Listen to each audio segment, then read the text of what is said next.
এইবারে ভিডিওটা হচ্ছে পরের বউ চুরি করা, পরের বাড়ির আম গাছ থেকে আম চুরি করা, এমন চুট্টামি সব কেন ইয়াং বয়সের ছেলের? হ্যাঁ, কাজ করবো না, খাটবো না, চুলামি কইরা চুট্টামি কইরা খাবো। কার কথা বলছি? আশা করছি ইন্ট্রোর দরকার নেই। হ্যালো গাইস, 11 গুণে 2 22। হ্যাঁ, তো কার কথা বলছি বুঝে গেছো? হ্যাঁ, সে হচ্ছে নান আদার দেন আমাদের ক্রিয়েটিভ বয়। তো সেই ক্রিয়েটিভ বয় ক্রিয়েটিভিটি কি আজকাল থিম আম চুরি। ইয়েস, পরের বউ চুরি করা, পরের গাছের থেকে আম চুরি করা, খালি দেখলি চুরি করতে ইচ্ছা করে। মা গো মা, 24 বছরের ছেলে, বাড়িতে 2টা আম গাছ লাগা, হাইব্রিড আম গাছ পাওয়া যায়, 2 বছর পরে আম ধরবে, এটা থেকে খা না, চুরি করবে, বাগানে চলে গেছে চুরি করতে, যেহেতু চুরি চুট্টামি করবে, সঙ্গে আরো কয়েকটাকে ধরে নিয়ে গেছে, আয় আয় আয় আয় চল চুরি করি। ওদেরকে আবার ট্রেনিং দিচ্ছে, ব্লগিং। নিজে ট্রেনিং নিয়েছে উইথ পেমেন্ট, আর এখন ট্রেনিং দিচ্ছে বন্ধুদেরকে। তারপরে কি হোঁচট খেয়ে পড়ো না, কি প্রেমের মতো হোঁচট খেয়ে পড়ে যেও না। বাহ বাহ বাহ বাহ, হোঁচট খেয়ে তুমি পড়ো নাই, তুমি উপর দিয়া পড়ছিলা, একটা ঝাঁপ দিয়া পড়ছিলা, হোঁচট খেয়ে পড়লে তো ঠুক করে পড়ে দাঁড়ানো যায়, সময় পায়ের ঠক্কর লাগে। তুমি তো এইভাবে পড়ো নাই বাপধন, তুমি তো একদম উপর দিয়া পড়ে গেছিলা, তাই না? উল্টায়া পাল্টায়া পড়ছিলা, হোঁচট। পাবলিকরাও লিখেছে, একবার বেলতলা গেছো আর কবার যাবে, তোমার এই প্রেমে পড়ার কাহিনী এসব শুনতে পাবলিকরাও চায় না, ভিডিও দেখতেও যায় না, ওইসব টাইটেল দিলে পরে। আজকে আবার একটু চুলটা দেখালো, দেখে নাও, বুঝে নাও আমি টেকো নই। তাই টুপি পরা থাকলেও টেকো নই, সেরকম একটা ব্যাপার দেখালো। আর কি, ওই স্নান করা, মেয়েদের স্নানের ভিডিও দেখালে একদম ওই প্লাস ভিডিও হয়ে যায়। এবার পুরুষ তো, তাই স্নান টান সবই দেখাতে পারে, ঠিক আছে? ব্রাশ করা, স্নান করা, শুধু এখন কোমর দিয়ে বসেছে দেখানো বাকি আছে, ওটা আমরা এখনো দেখিনি। ধৈর্য ধরে থাকুন, আজ নয় কাল হয়তো দেখতে পারবেন, ধৈর্যের ফল মিঠে হয়। তারপর তার আর পর নেই কোন ঠিকানা। ওই আসলো, তারপরে একটু ঘরে খাওয়া দাওয়া হ্যান ত্যান করলো, বিকেল হতেই সেই ঘুরতে যাওয়া, মানে সেই দাদা ভাইয়ের বাড়ি। সেখানে গিয়ে খুব সুন্দর দেখলাম ইস্কনের প্রসাদ, ওটা আমার দেখে খুব পূর্ণ লেগেছে, বেশ সুন্দর ভোগের প্রসাদ, আমার খুব ভালো লেগেছে ওইটা। রাতের খাওয়া দাওয়া, ব্যাস ব্লগ শেষ। কিন্তু সেই ব্লগটাকে কথা বলে বলে বলে বলে অনেকটা বড় করেছে। বাপধনের পয়সা লাগে আপকামিং প্রজেক্টের ওয়াইটি জোনে নাম কামানোর জন্য, বাপধনে এইরকম বড় বড় বড় বড় ভিডিও করে চলেছে। তো বলি বাপধন, প্রেম করার খুব ইচ্ছা, প্রেম করো শুনেছিলাম। না না, তোমার কথাতে লোককে বলছে তুমি নাকি ওই তোমার একটা আছে না দিদি, দিদি বলিস তুমি প্রচণ্ড বিজি আছো, বিজি এখন কোথায় আছো না চাও। তুমি আবার বলেছো তোমার বিয়ে ঠিক হয়ে গেছে, আগে জানি ফোন করে বলেছো বিয়ে ঠিক হয়ে গেছে, দেন জানি না বিয়ে ঠিক হয়েছে কি হয় নাই। আর বিয়ে ঠিক হয় বা কেমন করে, খাওয়াই বা কি, রোজগার কোথায়? আর গার্লফ্রেন্ডের সাথে প্রেম করলেও তাকে গিফট দিতে লাগে, গিফট দেওয়ার ক্ষমতা আছে? আমার তো মনে হয় না। হ্যাঁ, আর কেমন বন্ধু বান্ধবের দল, বন্ধুর গার্লফ্রেন্ড রাত্র 12টার সময় শরীর খারাপ করেছে, তার কাছে থাকার জন্য সেই গার্লফ্রেন্ডের কোন বান্ধবীকে তুমি এনে তার বাড়িতে রেখেছো। বাড়িতে কেউ নেই, সে মেয়েটার বাড়িতে কেউ নেই, তার বয়ফ্রেন্ড ফোন করে বলেছে তার সেই গার্লফ্রেন্ডের বান্ধবী। তো 2টা মেয়ে, অসুস্থ মেয়ে একসঙ্গে থাকবে, আর দেখভাল করার দায়িত্বটা হচ্ছে নিশ্চয়ই সে বন্ধুর। তোমরা শুধু গার্লফ্রেন্ড আর বয়ফ্রেন্ড বলছো বলি, গার্লফ্রেন্ড থাকে, তাকে মাঝে মাঝে ভালো ভালো গিফট দিতে লাগে, ভালো ভালো রেস্টুরেন্টে খাওয়াতে লাগে, না ফুটপাতের স্টলে না, ভালো দামি রেস্টুরেন্টে খাওয়াতে লাগে। ইনকাম আছে কি, সোর্স অফ ইনকাম? ওই যে ডাইরেকশন করে দিয়েছিলে, ওই যে বইটা, বলি এক ডাইরেকশনের বই দিয়ে জীবন খান চলে যাব? মনে হয় না, এত সহজ না। হানিমুনে ভালো জায়গায় যেতে গেলেই অনেক খরচ, তাই নয় বাবা জীবন? অনেক খরচ। বলি টাকাটা তুমি চিনেছ, উপার্জনের রাস্তাটা খুঁজে নিতে পারোনি, বা খুঁজে নেওয়ার চেষ্টাটাও করনি। ওই বন্ধুর কানের পড়া তোমার ব্লগের একটা পার্ট। এই দেখো আমার বন্ধু কানের পড়ছে। বলি বন্ধু কানের পড়বে, নাকের পড়বে, আংটি পড়বে, এগুলি ব্লগের কন্টেন্ট হয়? তুমি না বড় ডাইরেক্টর, তুমি না বড় সিনেমাটোগ্রাফার, বড় ভিডিওগ্রাফার। কয়েকটা বড় বড় হিন্দি চ্যানেলগুলি দেখো, ফ্লাইং বিস্টিস্টরা কী ধরনের ভিডিও করতো, কী ধরনের কন্টেন্ট ঢালতো। ওইসব দেখলে পরে চিন্তা করতে পারবা।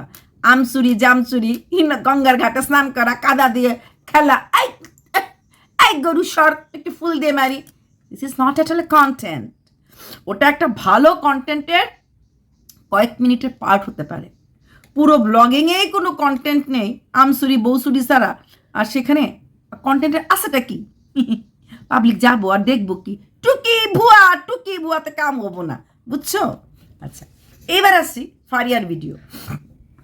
আজকে ফারিয়ার ভিডিওটা দেখে আমার খুব ভালো লাগলো। ফারিয়া ঘরের ওই বরবটি ভাজা, তারপর বোধহয় পটল ভাজা এগুলি করেছে, ডাল করেছে, করে দুপুরে খাওয়া দাওয়ার পর বিকেলবেলা গেছে শাশুড়ি বাড়িতে, কারণ ওখানে অষ্টপ্রহর কীর্তন হচ্ছে। যাওয়ার সময় শাশুড়ি বোধহয় কীর্তনে নতুন শাড়িটার বোধহয় পড়তে লাগে, তো ওনার বোধহয় শাড়ি বোধহয় নতুন নেই, জানি না আমি কি, কারণ বললো স্বাদের সময় নতুন শাড়িটা শাশুড়িকে দিয়েছিল।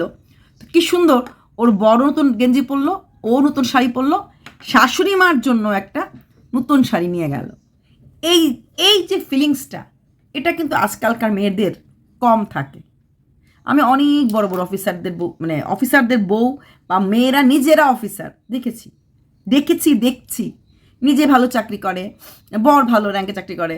ধরো আমারই কোনো রিলেটিভদের দেখেছি, শাশুড়ি শ্বশুর বেরোচ্ছে, নিজেরা দামি দামি ড্রেস পরে বেরিয়ে গেল, শাশুড়ি হয়তো একটু এইজেড হয়ে গেছে, কিন্তু উনি কি পরছেন বা ওনারকে এই ড্রেসটা ভালো লাগছে কি না, তাদেরই তো মা, সেদিকে খেয়াল নেই, সেদিকে খেয়াল দেয়নি। কিন্তু যে বললাম, ফারিয়ার ভুলগুলি যেমন দেখলে পরে কাঁই করে ধরি, হ্যাঁ ঠিক তেমনি ভালো কাজগুলিকেও ভালো বলবো। তারপরও মনের মাঝে কোনো রকম গ্রিভেন্স না রেখে সেই দুটো বাচ্চার জন্য আইসক্রিম কেনা এবং তাদেরকে আবার খেলনা কিনে দেয়, এর জন্যই তো কাঁদে। এই যে সে তো আজকেও বাড়িতে নেই, সে তার মাসির সাথে বেরিয়ে গেছে, কিন্তু বাচ্চাগুলি ঘরে কার কাছে আছে? ঠাম্মার কাছে আছে। এই ঠাম্মাই এই বাচ্চাদের দায়িত্ব। মা চলে গেছে বেরিয়ে কোথায়, বাচ্চা দুটো ঘরে, বাচ্চা দুটো হ্যাপি। কাকিমণি এসেছে, কাকিমণি না থাকলেও হ্যাপি থাকলো হলে, ঠাম্মা আছে, ঠাম্মাই বইয়ে হয়তো কীর্তন নিয়ে গেল হলে, মানে ওদের পুরো দেখভালের দায়িত্বটা এখন পর্যন্ত এই ঠাম্মার কাছেই আছে। আর বাচ্চাগুলিও বেশ সুন্দর, খেলনা পেয়ে খুশি, পেয়ে খুশি। যেটা ফারিয়া বললো যে আমিও কিনে দেই, কাকুও কিনে দেয়, কাকু তো কিনে দেয় বোঝাই যায়। এর জন্যই তো কাকিমার বাড়িতে যদি ঠাম্মা বা দাদু আসে, ওরা কেউ খুশি হতে পারে না, কারণ কাকিমার বাড়ি মানেই ভালো খাওয়া দাওয়া, যেটা ওদের মূল মন্ত্র। ভালো খাওয়া দাওয়া, খেলনাপাতি পাওয়া, ড্রেস পাওয়া, সব কিছু ভালো। হ্যাঁ, এর জন্যই আসার জন্য পাগল। আর মা এখনো ইয়াং গার্লের মতো ঘুরে বেড়াচ্ছে। মার এই বাচ্চা শুধু বোধহয় জন্ম দেওয়ার পরে বোধহয় শাশুড়ির কাছেই ছেড়ে দিয়ে রেখেছে। শাশুড়ি ভালো মন্দ যা পারে লালন পালন করে চলছে, তবে শাশুড়িকেও বুঝতে লাগবে এই নাতি নাতনি যেমন নাতি নাতনি, যে আসছে সেও নাতি নাতনি। কাল খুব সুন্দর লাগলো, মালসা ভোগ বোধহয় দিয়েছে, পম অর্ডার, মানে অর্ডার না কি বলে এটাকে, ওই ঠাকুরের এখানে মালসা দেয় না, তো মালসা হয়তো ডাকবে বলেছে, নাম ডাকলে আমার জন্য নিয়ে এসো, বললো না তুমি চলে আসিস, মা বললো। মালসা খাওয়া এই সময় খুব ভালো, ঠাকুরের একদম অরিজিনাল ভোগ যেটা লাগানো হয় সেখান থেকে দেওয়া হয়। এই বৈষ্ণব সেবা মানে এসবগুলি খুব ভালো হয় শুনেছি। আর এই সময় তো মানে আমরা তো চাইতামই, হ্যাঁ, যে এরকম আমি যেরকম দ্বিতীয়টার সময় পাইনি এগুলি, কারণ আমি শিলংয়ে ছিলাম, ওসবে এতটা হয় না। আর আমি বেশি দিন তখন শিলংয়ে গেছিলাম, হয়নি। যদিও আমাকে আমার কলিগের শাশুড়ি বৃন্দাবনের থেকে ওদের গুরু এসেছিলেন, সেই গুরুর প্রসাদ একদিন না 3 দিন জামাইয়ের সাথে অফিসে দিয়ে পাঠিয়ে দিয়েছিল যে মেয়েটা এই সময় খাওয়া ভালো। তারপর উনি নিজে নিমন্ত্রণ করেছিলেন, গুরুর সেবা দেওয়ার পর আমার জন্য আলাদা করেছিলেন। এই সময় ভালো, ওই মাসিমাই বলতেন যে এই সময় এগুলি ভালো, তুমি তো অত, আমরা তো খেতাম, তো এরকম বলতো আর কি, মাসিমা যা বলেন আর কি। তো তো উনি করেছিলেন, মানে কে বলে আপন পর। এর জন্যই তো ফারিয়াকে বললাম, ফারিয়া কি খুশি, ওর 3 কাকি এসেছে, ওরা এসেছে এখানে, বড় কাকিমা যাকে ছোটো কাকি। আমি একটা কথাই ফারিয়াকে বলবো, ডেলিভারি হওয়ার পরে ঘরে কোনো লোক তোমাকে থাকতে লাগবে, তোমার শাশুড়ি মা থাকতে পারবে বলে আমার মনে হয় না, যা পরিবারের অবস্থা। কারণ তুমি ব্লগ করো, আর সেই ব্লগ তোমার এই ভাসুরঝি দেখে ফেলবে, তোমার বাড়িতে আসার জন্য পাগল হয়ে যাবে। তাই তুমি কাকিমাদেরকে বলে রাখো, ওদের যে শাশুড়ি ঠাম্মা আছে উনি আসলে হবে, বাচ্চাটা ছোটো বাচ্চাটাকে কোলে নেওয়া এসে করা খুব দরকার। যেটা ফারিয়াকে আমি বলেছি, তোর বাচ্চাটা ভীষণ লাকি, মানে কি বলবো, বেবি লাক বলে, গার্লফ্রেন্ড লাক, ওয়াইফ লাক, তোমার ক্ষেত্রে বাচ্চাটা হচ্ছে লাকি। যারা তোর ক্ষতি করার চেষ্টা করেছিল বা যারা তোর আর এই ব্লগার মানে তোর দিভাইয়ের সাথে এমন ফাটল ধরিয়েছিল নিজে থাকবে বলে ওই জায়গাটা ধরে, আজকে তাদের নামে প্রত্যেকটা লোক নিন্দা করে বেড়াচ্ছে। ভেবে দেখ, যেই মহিলা তোর বরের রেকর্ডিং আউট করেছিল, আজকে তার রেকর্ডিং, তার চ্যাট, তার বাড়ির কাহিনী, তার সব কাহিনী কীভাবে বেরিয়ে আসছে। এই বাচ্চাটা না ভীষণ, ভগবান ওর অনেক লম্বা আয়ু দিক, অনেক বড় হোক, ভীষণ মানে, এবং কোথাও না কোথাও তোর ব্লগার দিদিও বুঝতে পারছে তার খেলটা, হ্যাঁ, এবং হয়তো তোকে কোথাও না কোথাও মিস করছে। অনুমান তো করতেই পারি, তাই না? যেমন আমি অনুমান করেই বলেছিলাম, দেখ তুই বললি নেক্সট ডেটে যখন যাবি তোর ডেটটা দিয়ে দেবে, আর আমি কিন্তু অনুমান করেই বলেছিলাম, যদিও ওয়াইটিতে উঠেছিল সেই জানুয়ারি মাসে, তোর 5 মাস চলছে, আমি তখনও না করেছিলাম, এবং এখনও আমি অনুমান করে বলে দিচ্ছি তোর ডেটটা হবে জুলাইয়ের 2nd উইক। আমি তো তোর জানি না তুই তোর এক্স্যাক্ট ডেট মাস বলিসনি, আমি প্রথম থেকে বলছি 10 থেকে 15-র মধ্যেই হয়ে যাবে। আমার এটা ডাউট যে আমি আজকে না, আমি সেই এপ্রিল মাসেই বলেছি জুলাইয়ের 2nd উইক তোর ডেট হবে, 10-15 মানে 1 সপ্তাহ, 10 to 17-র মধ্যে হয়ে যাবে জুলাইয়ের। জুন মাসে চান্স নেই, তুই যেটা বললি হয়তো নেক্সট মাসে গেলে ডেট হয়ে যাবে। তারপরেও বলবো ডেট আসুক, যাই আসুক, মানে হয়ে যাক, অত বাইকটা চড়ার দরকার। শাশুড়ি মাঝে বলেছে না, সাবধানে বসো সাবধানে যেও, ঠিকই আছে, এই ভরা পেট এই সময়েও সাবধানে চলা উচিত। তবে আজকের দিনে দাঁড়িয়ে কোনো কিছু মুখ না খুলে, কোনো কিছুর প্রতিবাদ না করে, তবে হ্যাঁ, তুই যে বলেছিস একটা কথা, পমপমকে রেকর্ড করতে, রেকর্ড ওপেন করে ব্লগার এর বাড়িতে যেতে কে বলেছিল? ফারিয়া, ভিডিওটা আমার দেখবি আজকে তুই।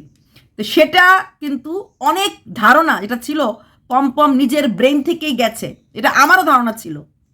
কিন্তু আমি ভেবেছিলাম নিজের ব্রেন থেকে গেছে তোর কাছে দেখানোর জন্য যে ফারিয়া আমি এই বলেছি, বা অন্য কাউকে দিয়ে দেখো আমি কিন্তু কিছু খারাপ কিছু বলিনি। তাকে যে শিখিয়ে পড়িয়ে পাঠানো হয়েছে এটা আমি জানতাম না। তো এই কথাটা বলাতে অনেকের অনেক ভুল ধারণা তোর প্রতি কিন্তু ক্লিয়ার হয়ে গেছে।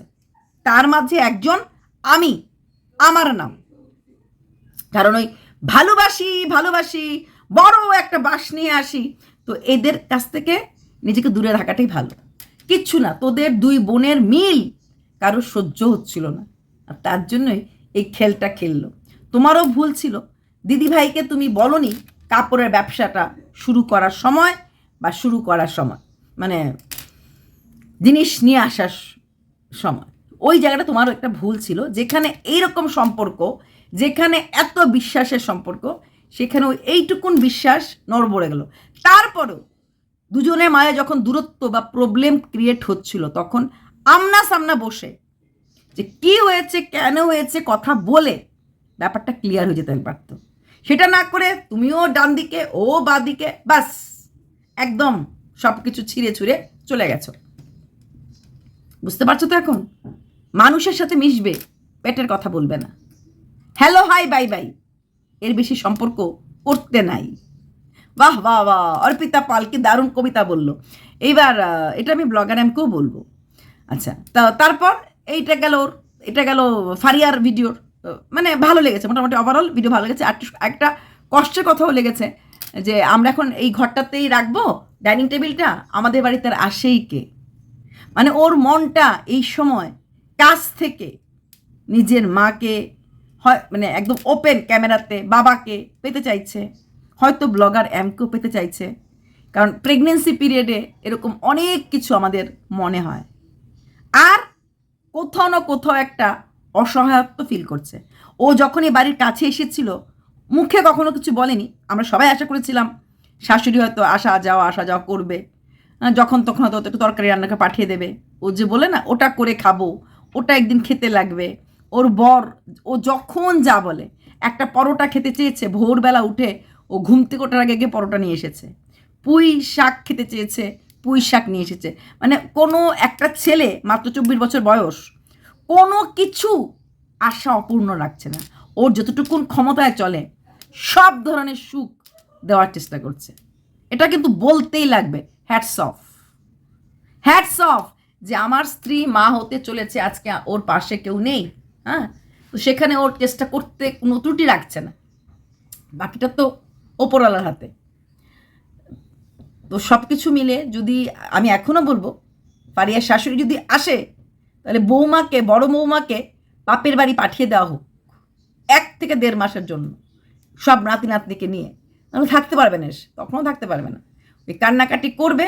আর না হলে শ্বশুর মশাইকে থাকতে লাগবে বাড়িতে, শ্বশুর মশাইকে ওইখান থেকে খাওয়ার দিয়ে দিয়ে আসবে, শ্বশুর মশাই বাড়িতে থাকবে। দাদু বা ঠাম্মা লাগে তো দাদু থাকবে, হয়ে যাবে। মাঝে মাঝে আসলো ঘুরতে, রাতে থাকলে তখন হয়ে যাবে, মাঝে মাঝে ঘুরতে আসলো তাহলে হয়ে গেল। শ্বশুর মশাই শুদ্ধ আসলে অসুবিধায় পড়ে যাবে। এইবার আসি ব্লগার এর ভিডিও। ব্লগার কালকে এক থাম্বনেল দিয়েছে, সেখানে একটা পুরনো লোক টুপি পরা থাম্বনেলে চিপকানো। কেন রে, কেন ক্লিকবেট? দেখা হয়ে গেল, দেখা হতেই পারে, চলার পথে কেউ জীবনে আসতেই পারে, কিন্তু এইরকম থাম্বনেল দিলে পাবলিক ধেই ধেই করে যাবে আর ঘেই ঘেই করে গালি দেবে। এইরকম ক্লিকবেট খেলার কি আছে? ভালো ভিউজ হচ্ছে, ঠাকুরের আশীর্বাদে ভালো বিজনেস হচ্ছে, যেই হারে মাল আছে, বালাই শার্ট বলা টাচুট, আমি চুয়ে ফেলেছি, মুখ না লাগুক, মাল আসছে, বিক্রি হচ্ছে, তারপরও এই ধরনের থাম্বনেল দিয়ে নিজের পুরনো ঘাকে খোঁচানোটা কেন? কেন খোঁচানো? এইদিকে ওইটা এখানে দিয়ে দিয়েছে কি প্রেমে পড়া আর হোঁচট খাওয়া, কি সুন্দর কম্প্যারিজন। হ্যাঁ, তো এখানেও এরকম থাম্বনেল কেন রে? উল্টো পাল্টা থাম্বনেল দিয়ে লোকের গালি খেয়ে, লোকের কন্ট্রোভার্সি ক্রিয়েটরদের কথা শুনে ভালো লাগে, ভালো লাগে, কারণ কন্ট্রোভার্সি ভালো লাগে। থ্যাংক ইউ, আমিও বলবো থ্যাংক ইউ, কারণ তুমি আছো, কন্ট্রোভার্সি ছুটছো, আমরা রোজগার করতে পারছি। আমি প্রতি সময় কোন কন্ট্রোভার্সি ক্রিয়েটর স্বীকার করে জানি না, আমি স্বীকার করি, হ্যাঁ রোজগার করেছি, করেছি ওই সময় তোমাকে নিয়ে বারবার স্বীকার করি। কোনো রকম কল রেকর্ডিং, কোনো রকম কল করে, কোনো রকম বাড়িতে গিয়ে, কোনো রকম গোপন তথ্য আউট করে ভিডিও একটাও করিনি, ভালো করে তুমি জানো। না তুমি না তোমার বর, কারোর সাথে সম্পর্ক ছিল না, তারপরেও ভালো ভিউজ কামিয়েছি আমি। প্রশ্ন অনেক সময় থাকে, যেমন একটা প্রশ্ন আমার আজও রয়ে গেছে, ব্লগার তুমি পারলে ভিডিওতে উত্তর দিও। কেউ একজন ভিডিও করেছিল যখন তোমার সিস্ট হয়েছিল, মানে পরবর্তীকালে 23-এর, যে তখন নাকি কেউ একজন ওষুধ খাই দিয়েছিল, কোনো একজন কন্ট্রোভার্সি ক্রিয়েটর। আমি নামটা ডাউটে আছি, দুটোর মধ্যে একটা, তাই আমি নামগুলো বললাম যে তো ডাউটে আছি। এটা কিন্তু আমি ভিডিও দেখেছিলাম যে ওই সময় তোমার তথাকথিত ভাই ছিল, আর ওষুধ টষুধ সব কিছুই সে খাইয়েছিল, আর তখন থেকেই নাকি মানে তোমাদের মিলটা হয়েছে। এটা কদ্দূর সত্য, তখন থেকে ছিল কি ছিল না? কারণ আমি ভিডিও করলে ওই মানে কোনো কথা আউট হলে পরে সেখানে তার পরিপ্রেক্ষিতেই কিন্তু ভিডিওটা করি। যেমন জমির ব্যাপারটা আগে আমিও রাগ করেছিলাম, পরে দেখলাম যে না, ফারিয়া এটাতে ভুল না, ফারিয়া এখানে বলেনি, কিন্তু এটা তো তোমার ছোটদি ভাই বলেছিল যে দুজনে মিলে প্ল্যান করেছে জমি কিনে ওপরতলার ঘর নিচতলা ঘর, আর বুদ্ধিটা কে দিয়েছে? ফারিয়া দিয়েছে। মানে ইনডাইরেক্টলি বোঝাই গেছে ফারিয়া, মানে মুখে বলেনি ফারিয়া দেয়নি, কিন্তু বোঝা গেছে। তো এটা তোমার এই ভিডিওটা তোমার ছোটদি ভাই করছে, এটা আমার মনে আছে, যে দুজনে মিলে এরকম বুদ্ধি করেছে, ফারিয়া আরও একসঙ্গে জমি কিনে একসঙ্গে থাকবে ওপর নিচে।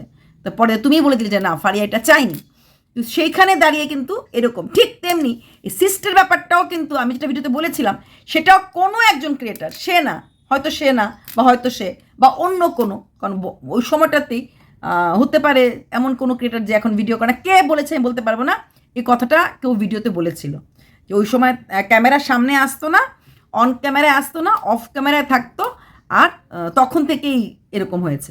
তাই আমি ভিডিওতে বলেছি, ওটা শোনার পর ভিডিওতে হয়তো ওরা জানে এটা ভেবে আমি এটা ভিডিওতে বলেছি, সবটাই বলে দিলাম। কারণ কথা ভিডিওতে বলাটাই বেটার, কারণ আজকে যেটা বলবো কারণ সেটা আউট হবে চ্যাটে, তার থেকে ভালো আমি যদি ডাইরেক্ট বলে দিই। হ্যাঁ আচ্ছা, এবার এত কথা বলবো, আর ওই 2টা বোনকে একটু দেবো না, ওই বর্দি মেজদি, হ্যাঁ, তো বর্দি মেজদি কিনে অনেকে আবার বলছে না, বর্দি মেজদি মানে ওরা অতটা সে না, মানে বুঝেনি, ওরা খুব বুঝেছে, ওরা খুব বুঝে শর্টকাট রাস্তাটা আপনাতে চেয়েছে। আর শর্টকাট রাস্তা আপনাতে চেয়েই কিন্তু এই ফাঁদে পা দিয়ে দিয়েছে। আমি আবার বলবো সমস্ত কন্ট্রোভার্সি ক্রিয়েটরদেরকে, সমস্ত অন্য ব্লগারদের, ওদের নেক্সট টার্গেট অন্য আরেকটা ব্লগার, যেটা আমার সিক্স সেন্স বলছে। আমি সেই ব্লগারকে নিয়ে একটা ভিডিও করব, সে কে আমি নাম বলবো না, আমি ভিডিও করব।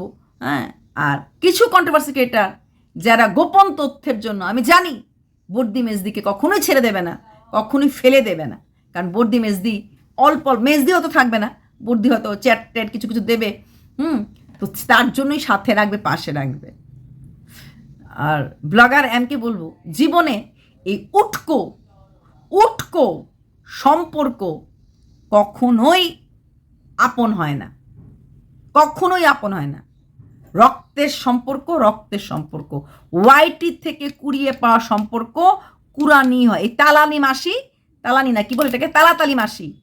রামকে বলবে শামকে বলবে রাম, মাঝখানে নিজের ফায়দা ধরে। এই ধরনের কিছু মানুষ আছে, পেটে কথা হজম হবে না, শুধু হজম হবে না, তালাতালি করতে ভালোবাসে। আমাদের সঙ্গে একটা কলিগ ছিল, শিক্ষিত ছিল, মাস্টার ডিগ্রি হোল্ডার ছিল, তার নাম আমার এক বস দিয়েছিল, আমি নামটাও ভুলে গেছি, হিন্দি স্যার ছিল, মানে হিন্দিতে নামটা দিয়েছিল, মানে পেটে কথা রাখতে পারতো না, আমি ভুলে গেছি, মানে যে কোনো কথা, এটা একটু শুনলো তো এটাকে রং হলুদ জিরে মৌরি সব মিশিয়ে বমি করে দেবে। মানে ও নিজে কোনো কথা বলবে, কাউকে কিন্তু বলিস না, তোকে যে বলেছি চুপ, কাউকে কিছু বলিস না, সে নিজে বলছে, পরক্ষণে গিয়ে দুজনকে সে নিজে বলে দিচ্ছে। হ্যাঁ, আমরা বলতাম ওপেন সিক্রেট তো নাই, অন্য একটা নাম দিয়েছিলাম, নামটা সকাল থেকে ভাবছি কি জানি নামে স্যার ডাকতো ওকে, আমি ভুলে গেছি, আমার এক্স কলিগকে জিজ্ঞেস করতে লাগবে জানি কি একটা নাম দিয়েছিল। তো এইরকম কিছু কিছু লোক আছে যাদের চরিত্রটাই হচ্ছে এটা, এইখানের কথা সেইখানে, এইখানের কথা সেখানে বলে লোকের কাছে ইম্পর্টেন্স পাওয়া, যারা নিজের পরিবারের কাছে, নিজের পারিপার্শ্বিকতার কাছে ইম্পর্টেন্ট না হয়, প্রয়োজনীয় বা প্রিয়জন হতে না পারে, এরাই এরকম তালুনিগিরি করে, তালাতালি করে, রামের কথা শামকে, শামের কথা রামকে করে, আপনত্ব দেখানোর চেষ্টা করে, নিজের ইম্পর্টেন্স বাড়ানোর চেষ্টা করে। তাদেরকে পরিবারে গুরুত্ব দেয় না, পরিবারের অন্য জায়গাতে গুরুত্ব পায় না, ইনফেরিয়রিটি কমপ্লেক্সে ভোগে। তখন তারা কি করে, এরকম কিছু লোকের কাছে গিয়ে এরকম তালুনি, রামের কথা শাম, শামের কথা রাম, মানে এটা খিচড়ি করে, তো রামও শুনবে দাম দেবে, শ্যামও শুনবে দাম দেবে। এই তালুনি মাসিদেরকে থেকে, তালুনি মাসিদের তো এইভাবে থাকতে লাগে। ঠিক আছে, চলো বাই। ব্লগার এমন দূরে থাকিস, ফারিও দূরে থাকিস, আর কন্ট্রোভার্সি ক্রিয়েটাররাও দূরে থেকো, কারোর কাছে এরা আপন নয়।